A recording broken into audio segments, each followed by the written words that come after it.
जय हिंद दोस्तों, मैं आप सभी के बीच लेकर आ गया हूँ बीपीएससी टीआरई 3.0 एग्जाम के लिए जो आपका एग्जाम होने वाला है मार्च में। इसका मैं टेस्ट सीरीज लेकर आ गया हूँ जनरल स्टडीज का। ये वीडियो का पार्ट नंबर 8 है। इसके पिछले जितने भी वीडियो हमने अपलोड किया है नहीं देखे हैं तो हमारे चैनल के प्ले लिस्ट में जाकर अच्छी तरह से उसको देख लीजिए, रिवीजन कर लीजिए। एक बार दो बार देखिएगा, आपका पूरा क्लियर हो जाएगा। यहाँ से 40 नंबर का टेंशन खत्म होने वाला है। और मैं एक ये भी बात बता दूं कि मैं आपका कौन सा, तो आपका लैंग्वेज पेपर जो है, लैंग्वेज पेपर का भी मैंने टोटल 10 वीडियो मतलब 10 सेट इसमें दिया गया था। 10 सेटों का मैंने उसका मैं पूरा फुल वीडियो अपलोड कर दिया है, उसको भी आप देख लेंगे। ठीक है, इसके बाद मैं मैथ का सेट लेकर आऊँगा। ठीक है, तो चलिए ये आपका टेस्ट सीरीज नंबर 8 है। चलिए स्टार्ट करते हैं, इसको देखते हैं। तो ये देखिए दोस्तों, क्वेश्चन बोला गया है यहाँ पे कि दो संख्याएं आपका 5:7 के अनुपात में है। यदि पहली संख्या 20 है तो दूसरी संख्या क्या होगी। ठीक है, तो ये बहुत ही इजी सवाल आपसे पूछा गया है। ठीक है, इसमें आपको क्या करना है, इसमें कुछ करना नहीं है। अनुपातिक में आपको x लगाकर मान लेना है, ये पहली संख्या, ये दूसरी संख्या आपका हो जाएगा 7x। ठीक है, और इसमें आपका पहली संख्या ये आपका 5 जो है, ये 5x किसके बराबर है, 20 के बराबर है। तो इसका काटेंगे यहाँ से तो 4 5 20 हो जाएगा। यानी x का वैल्यू हमें यहाँ से पता चल जाएगा। ठीक है, तो ये हमें पता चल गया 4 x का वैल्यू। अब यहाँ पे बोला है दूसरी संख्या, तो यहाँ दूसरी संख्या कितना है भाई, तो 7x है। तो जब x का मान 4 आ गया तो 7x, तो x के मान यहाँ 4 भरेंगे यहाँ पे, तो सच्चो कितना हो जाएगा, 28 हो जाएगा दोस्तों। सच्चो कितना हो जाएगा, 28, जो कि आपका आंसर हो जाएगा दोस्तों। कौन सा ऑप्शन है, ऑप्शन नंबर सी इसका राइट आंसर है। देखिए मैं इसको सोल्व भी कर दिया हूँ, उसको भी आप देख लेंगे। तो देख लीजिए मैंने सोल्व भी कर दिया है। देखिए पहली संख्या को 5x, दूसरी संख्या को 7x माना है, और पहली संख्या हमारा कितना दिया था 20, तो काटा इसको 5 से 4 बार में, तो क्या हो गया, x का मान 4 आ गया। और हमें दूसरी संख्या पूछा था, तो दूसरी संख्या हमारा 7x है, तो 7x का मान हमने यहाँ पे 4 भरा, तो 7 चौक कितना हो गया 28, जो कि आपका आंसर नंबर, आपका ऑप्शन नंबर सी आंसर हो गया। ठीक है, तो अगला सवाल देखिए 32 नंबर बोला है कि ए किसी कार्य को करने में 20 दिनों में पूरा कर सकता है, बी उसी कार्य को 25 दिनों में पूरा कर सकता है। उन्होंने एक साथ कार्य आरंभ किया करना है ना, लेकिन 5 दिनों बाद क्या किया, बी ने काम छोड़ दिया और शेष कार्य को पूरा करने में ए को कितना दिन लगेगा, ये पूछा जा रहा है। ठीक है, तो चलिए इस सवाल को देखते हैं। तो देखिए सवाल को हमने कैसे बनाया है, ए को 20 दिन में लग रहा है, बी को 25 दिन में लग रहा है, तो 20 और 25 का एलसीएम हमारा 100 आ गया। तो 20 पचे 100, यानी 5 बार में कट जाएगा। 20 से भाग देंगे 100 को तो 5 बार में कटेगा, और ये 25 से अगर हम 100 को भाग देंगे तो 4 बार में कटेगा। तो यानी कि हमें 5 और 4 इसका क्षमता आ गया, कैपेसिटी आ गया काम करने का। ठीक है, अब देखते हैं आगे की ओर। बोला था कि ए और बी दोनों कार्य एक साथ करना शुरू कर दे रहा है सब। ठीक है, तो यहाँ पे ए का क्षमता कितना है 5 और बी का क्षमता कितना है 4, तो 5 और 4 कितना हो जाएगा 9, और 5 दिन के बाद काम छोड़ दे रहा था बी, तो 5 से इसमें मल्टीप्लाई कर देंगे तो 9 पचे कितना हो जाएगा भाई 45 हो जाएगा। ये 45 क्या हो जाएगा, इस 100 में से हम घटा देंगे तो शेष कार्य पता चल जाएगा हमें। ठीक है, तो शेष कार्य क्या करेंगे, 100 में से 45 घटाएंगे तो 55 आ गया भाई। तो शेष जो कार्य है ए करता है, तो ए का करने का काम क्षमता कितना है भाई 5 है, और शेष काम हमें कितना पता चला है 55, तो 5 से 55 में भाग देंगे तो कितना आ जाएगा 11, तो ये आंसर हो जाएगा 11 दिन। ठीक है, तो देख लीजिए दोस्तों इसका आंसर कौन सा हो जाएगा, ऑप्शन नंबर ए 11 दिन इसका आंसर हो गया। अगला सवाल देखिए।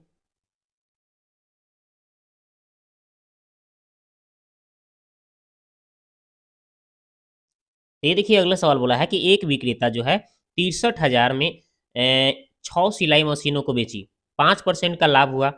यदि वो 15% लाभ अर्जित करना चाहता है तो उसे 8 मशीनें कितने में बेचनी पड़ेगी, है ना, बेचनी चाहिए। ठीक है, इस सवाल को देखते हैं। तो देखिए दोस्तों हमने क्या किया है, देखिए यहाँ पे एक सिलाई मशीन का एसपी जो था, मतलब सेलिंग प्राइस जो था, विक्रय मूल्य था कितना भाई, तो 63,000 था ना, 63,000 था ना, दिया था कि यहाँ पे 6 सिलाई मशीन बेचा जा रहा था 63,000 में, तो एक के निकालेंगे हम तो कितना, 6 से भाग दे देंगे तो कितना हो जाएगा 10,500, हमें पता चल जाएगा एक सिलाई मशीन का बेचने का। यहाँ पे एसपी यानी कि विक्रय मूल्य पता चल जाएगा। एक सिलाई मशीन का सीपी निकाल ले रहे हैं, सीपी मतलब क्रय मूल्य, कैसे निकल जाएगा भाई, तो यहाँ पे जो हमें 10,500 आया है, ठीक है, उसको हम क्या करेंगे, कितना परसेंट की बात बोल रही थी, तो इसमें बोला था कि आपका 5% का लाभ हो रहा था, तो 100 में 5 बढ़ा देंगे यानी 105, 100 बटा 105 करेंगे। इसको हम काट कूट करेंगे, इसको हम सॉल्व करेंगे दोस्तों, ठीक है। 105 से 105 तो यहाँ पे कट कर कितना आ जाएगा भाई, यहाँ पे 100 आएगा, यहाँ पे 100, 100 में 100 से गुना करेंगे तो 10,000 आ जाएगा, ठीक है। यानी एक सिलाई मशीन का सीपी यानी कि क्रय मूल्य हमें पता चल गया 10,000। तो 8 सिलाई मशीन का पूछा जा रहा था, ठीक है। तो 8 सिलाई मशीन का आपको क्या निकालना था दोस्तों, तो यहाँ पे आपको एसपी निकालना था, है ना, बी क्रय मूल्य। तो क्या करेंगे, यहाँ पे 10,000 जो था क्रय मूल्य आया था ना, तो इसको हम क्या करेंगे, 15% के कितना लाभ पर का मान थी बेचना था उसको, तो 115 बटा 100 कर लेंगे, और कितना भाई 8 सिलाई मशीन, तो 8 से गुना मार देंगे। अब इसको आप सॉल्व करेंगे, 2 शून्य से 2 शून्य काटेंगे, ठीक है, और इसको सबको मल्टीप्लाई कर देंगे तो आपका आ जाएगा 92,000 आंसर, ठीक है।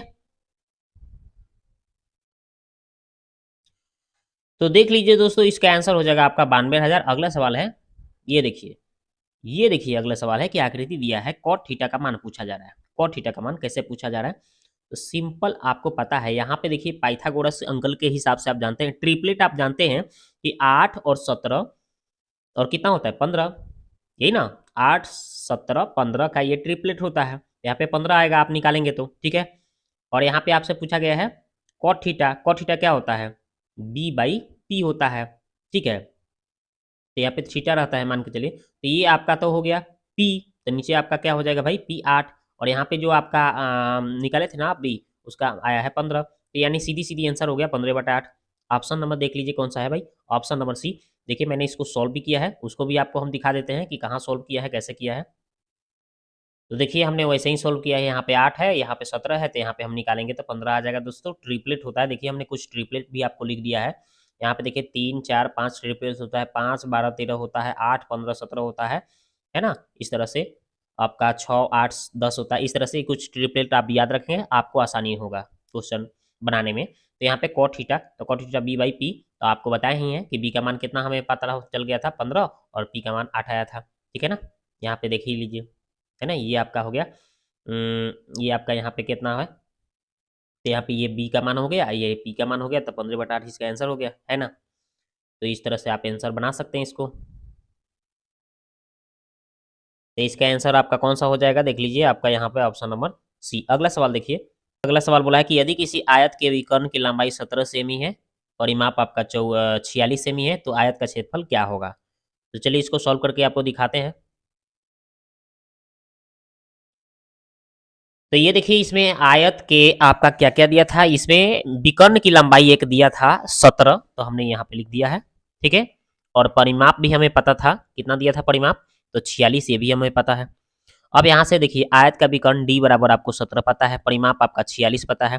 तो आयत का परिमाप होता है 2 इंटू लंबाई प्लस चौड़ाई बराबर 46, इसको 2 से काटेंगे 23 आ जाएगा, यानी एल प्लस बी का मान आपका आ गया 23। और हमें विकर्ण हमें पता है 17, विकर्ण निकालने का सूत्र होता है √(a² + b²), ठीक है।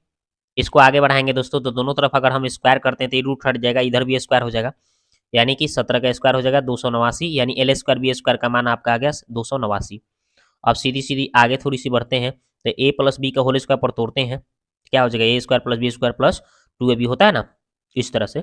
और l प्लस बी का मान हमें पता है कितना भाई, तो 17 पता है ना, यहाँ पे देख लीजिए एल प्लस बी का मान कितना, एल प्लस बी का मान हमें कितना पता है भाई, 23 पता है, ये हमें भर देना है। तो देखिए यहाँ पे 23 हमने भर दिया, और l² + b² का मान हमें देखिए यहाँ पे सीधी सीधी पता चल गया, यहाँ पे कितना l² + b² का मान 289, तो ये हमें 289 यहाँ भर दिया, और इसको हमने ऐसे ही छोड़ दिया, 23 का स्क्वायर 529 और 289, ठीक है। और ये 529 में से ये 289 जाके घट जाएगा, तो 240 आ जाएगा, और ये 12 भी ऐसे ही छोड़ते गए, और यहाँ से 2 से इसमें 240 में भाग दे देंगे, काट देंगे, ठीक है। तो कितना आ जाएगा 120 आ जाएगा, एल बी का मान हमें पता चल गया 120, जो कि यही सूत्र होता है ना, आयत का क्षेत्रफल एल गुने बी, लंबाई गुने चौड़ाई, कितना हो गया भाई 120, इसका आंसर हो गया, ठीक है।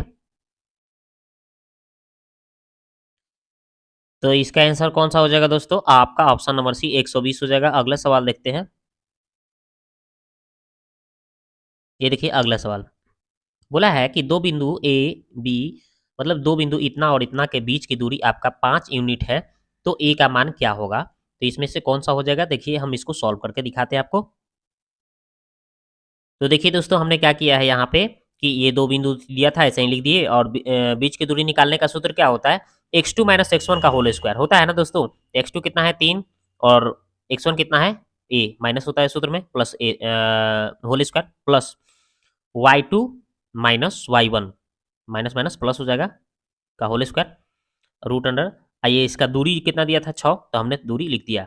आगे बढ़ाया तो इसको क्या किया देखिए ए माइनस बी का होल स्क्वायर होता है a square minus 2ab plus b square. इसको आपका इतना आ जाएगा कि इसको भी तोड़िएगा ए प्लस बी को होल स्क्वायर पर तो a square plus 2ab plus b square का इतना आ जाएगा। ये 6 है ऐसे छोड़ दीजिए।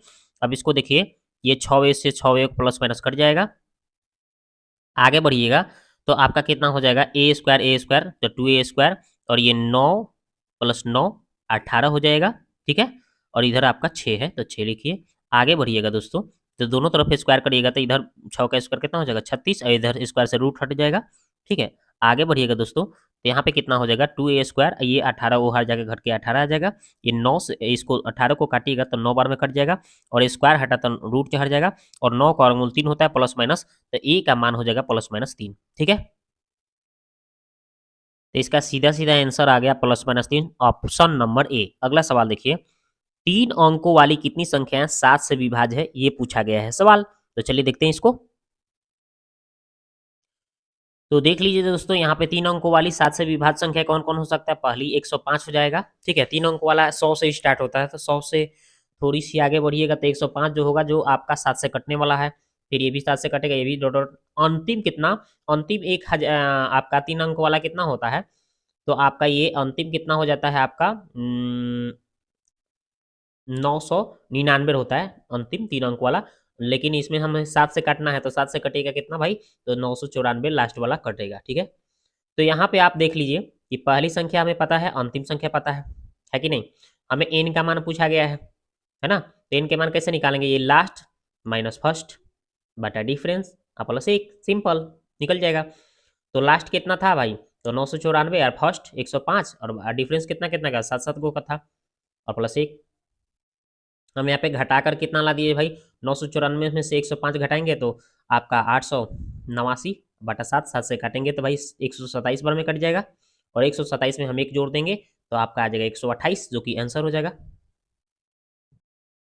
तो देख लीजिए इसका आंसर हो जाएगा ऑप्शन नंबर सी 128। अगला सवाल है अब यहाँ पे देखिए आपका शुरू हो गया आपका कौन सी जीके जीएस स्टार्ट हो गया यहाँ से। चलिए स्टार्ट करते हैं। बिहार में बौद्ध विहार का प्राचीनतम केंद्र था तो बौद्ध विहार का प्राचीनतम केंद्र पूछा गया है तो आपका आंसर हो जाएगा नालंदा होता है। अगला सवाल है बिहार में पटना के बिहटा में किसान सभा की स्थापना स्वामी शाहजानंद सरस्वती ने कब किया था तो इसका आंसर याद रखिएगा 4 मार्च 1928। ठीक है अगला सवाल है कि बिहार में सोरे के व्यापार का एकाधिकार अंग्रेजों को किसने प्रदान किया था तो इसका आंसर हो जाएगा आपका मीर जाफर ने किया था। चलिए अगला सवाल है 40 हो गया अब 41 देखिए। ये देखिए 41 नंबर बोला है क्या बोला है यहाँ पे बोला गया है कि आपका बिहार में गंगा की दक्षिणी सहायक नदियां हैं तो कौन सा नदियां है भाई तो आपका सोन पुनपुन और क्यूल चंदन ये आपका हो जाएगा सोन पुनपुन क्यूल चंदन ऑप्शन नंबर बी। अगला सवाल है कि बिहार 2000 नहीं सितंबर 2023 में कौन अंतरिक्ष केंद्र में सबसे अधिक दिन बिताने वाले पहले और अरब अंतरिक्ष यात्री बने हैं तो भाई कौन बने हैं तो अल रेयादी ऑप्शन नंबर बी आंसर हो गया। अगला सवाल है कि यूनेस्को शांति पुरस्कार 2023 से किसे सम्मानित किया गया है तो इसका आंसर हो जाएगा दोस्तों option number C Angela Merkel को क्या किया गया है सम्मानित किया गया है। अगला सवाल है एशियाई खेल 2023 19वां संस्करण में भारत 28 स्वर्ण सहित कुल 107 पदक जीतकर पदक तालिका में किस स्थान पर रहा है तो इसका आंसर हो जाएगा दोस्तों ऑप्शन नंबर सी चौथा स्थान पर रहा है। अगला सवाल है कि आपका निम्नलिखित में से कौन सा ज्वालामुखी प्रशांत महासागर ज्वालावृत्त के अंतर्गत आता है तो इसका आंसर हो जाएगा दोस्तों ऑप्शन नंबर बी आपका फ्यूजियामा में। अगला सवाल है कि जिन तत्वों में धातुओं और अधातुओं के बीच में मध्यवर्ती गुण होते हैं उन्हें उपधातु यानी मेटलाइड कहा जाता है निम्नलिखित में से किसे उपधातु मेटलाइट के रूप में जाना जाता है? तो इसका आंसर हो जाएगा दोस्तों ऑप्शन नंबर ए, जर्मेनियम को जाना जाता है उपधातु के नाम से। अगला सवाल है कि सूर्योदय या सूर्यास्त के समय सूर्य का रंग लाल दिखाई देता है, क्योंकि क्यों भाई? तो क्योंकि आपका बड़ी तरंगदैर्घ्य का प्रकाश कम प्रकीर्णित होता है। अगला सवाल है कि एसिटिक एसिड में क्रियात्मक समूह है, तो भाई कौन है? तो ये देखिए आपका है ना, सी डबल बाउंड इधर है, एगो इधर है, ओ एच लगा है, यही आपका एसिटिक एसिड का क्रियात्मक समूह है। ठीक है, इसको सी डबल ओ एच है ना, ऐसे भी बोला जाता है। अगला सवाल है, तो आप देखिए अगला सवाल बोला है कि संयोजी इलेक्ट्रॉन डॉट मौजूद होते हैं भाई, तो कहाँ मौजूद होते हैं संयोजी इलेक्ट्रॉन? इसको आपको देखना है। तो ऑप्शन नंबर बी दिख रहा है आपको, परमाणु के सबसे बाह्यतम कक्ष में संयोजी इलेक्ट्रॉन होते हैं। ठीक है, अगला सवाल है कि सोडियम एक अभिक्रियाशील धातु है जो खुले रखे जाने पर डॉट के साथ अभिक्रिया करके विस्फोटक के साथ आग पकड़ लेती है। तो भाई इसको ऑक्सीजन में जैसे ही संपर्क में जाती है सोडियम, है ना, खुली हवा में आप छोड़िएगा, ऑक्सीजन संपर्क में करेगा, सोडियम ऑक्साइड बना लेगा और पूरा माने आग पकड़ लेगा। इसलिए इसको किरोसिन तेल में डुबो कर रखा जाता है, याद रखिएगा, है ना, सोडियम को। अगला सवाल है कि निम्नलिखित में से कौन सा सिद्धांत और ऊर्जा प्राणी प्रणालियों से संबंधित है? तो इसका आंसर हो जाएगा दोस्तों ऑप्शन नंबर ए, आपका फोटोवोल्टाइक प्रभाव।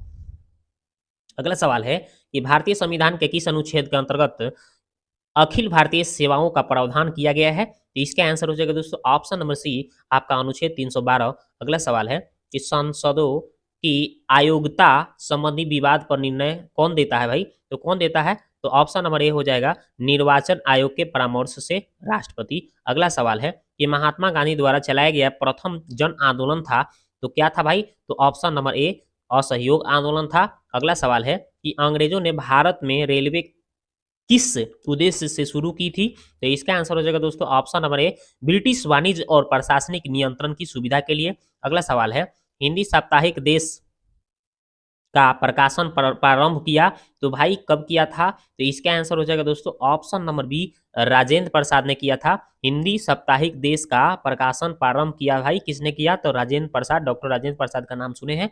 अगला सवाल है कि किसे दक्षिण भारत का मैनचेस्टर कहा जाता है भाई? तो किनको कहा जाता है भाई? तो इसका आंसर है आपका कोयम्बटूर को कहा जाता है, दक्षिण भारत का मैनचेस्टर कहा जाता है। अगला सवाल है, तो चलिए यहाँ पे 57 हो गया, अब 58 देखेंगे।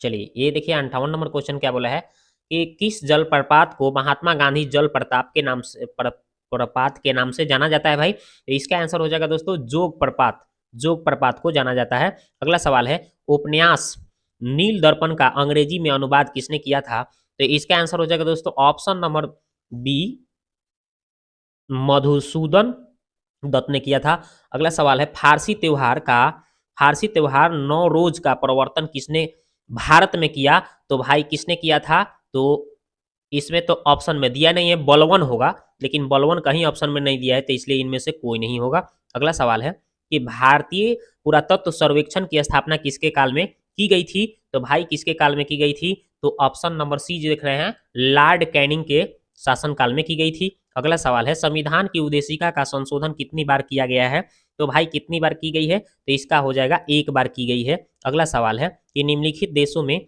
अफगानिस्तान के साथ किस देश की सीमा नहीं मिलती है? तो इसका आंसर हो जाएगा दोस्तों आपका रूस के साथ नहीं मिलती है। अगला सवाल है 1857 के क्रांति के दौरान बिहार में कहाँ के लोगों को आभास हुआ कि मानो देश से सरकारी प्रशासन समाप्त हो चुका है या था? तो इसका आंसर हो जाएगा दोस्तों ऑप्शन नंबर सी, जगदीशपुर। ठीक है, ये क्वेश्चन आपका बीपीएससी टीआरई 2.0 में भी पूछा गया था, है ना जी। अगला सवाल है कि भारत सेवक समाज की स्थापना किसने की थी? तो इसका आंसर हो जाएगा दोस्तों option number B, Gopal Krishna Gokhale.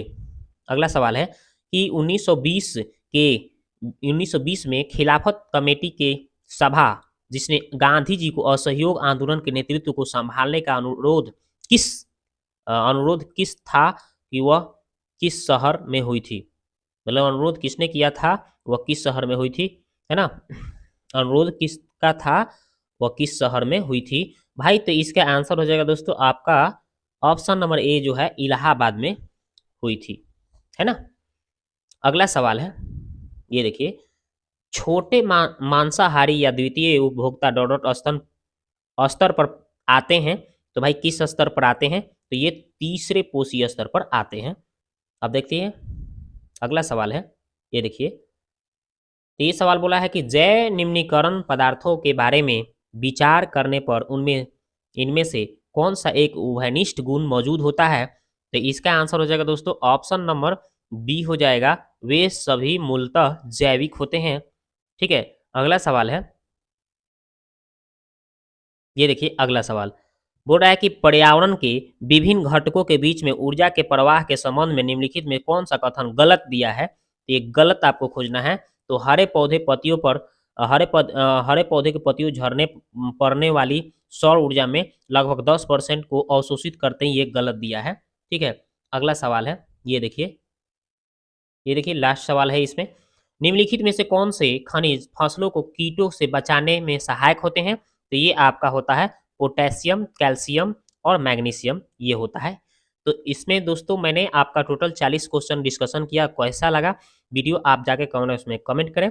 पहली बार आए हैं तो चैनल को सब्सक्राइब कर लें, लाइक करना तो भूलिएगा ही नहीं, दोस्तों में भी शेयर कीजिएगा ताकि मैं जल्द से जल्द इस सेट को पूरा कंप्लीट करूं। ठीक है।